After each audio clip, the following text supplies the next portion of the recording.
बृजमोहन जी, क्या लगता है आपको कि ये जो कुछ सड़कों पर आज जो दृश्य दिखे, ये क्या हम कह सकते हैं कि ये चुनिंदा दृश्य थे? पूरे महाराष्ट्र में तो ऐसा नहीं था।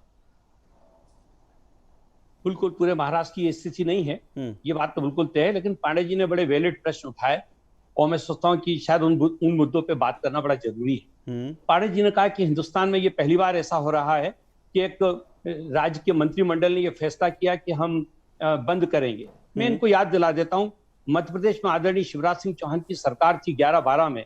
उस समय उन्होंने ये फैसला लिया था कि हम भारत की केंद्रीय मंत्रिमंडल के खिलाफ, भारत सरकार के खिलाफ एक अनशन करेंगे और पूरे मध्य प्रदेश को हम बंद रखेंगे। बाकायदा पूरी तैयारियां हो गई थी, सब हुआ। और आदरणीय शिवराज सिंह जी चौहान यहाँ की भोपाल की एक दशहरा मैदान है, वहां जाकर भूख हड़ताल पे टेंट में बैठ भी गए।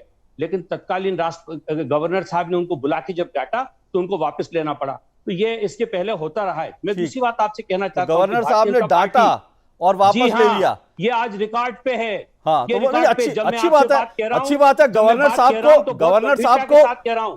साहब को बधाई। मैं तो कह रहा हूं गवर्नर साहब ने बहुत अच्छा किया, लेकिन महाराष्ट्र में गवर्नर साहब शायद चूक गए।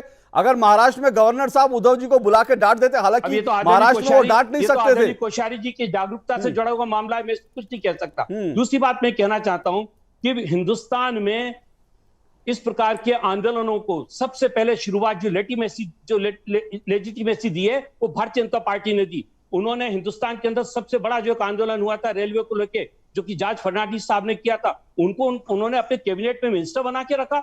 दूसरी बात मैं कहना चाहता हूं, बीजेपी ने 5 जुलाई 2010 को कीमतों के मामले में पूरे हिंदुस्तान का बंद का आह्वान किया था। 20 सितंबर 2012 को जॉर्ज फर्नांडिस साहब के बारे में गलत सर, एक मिनट सर,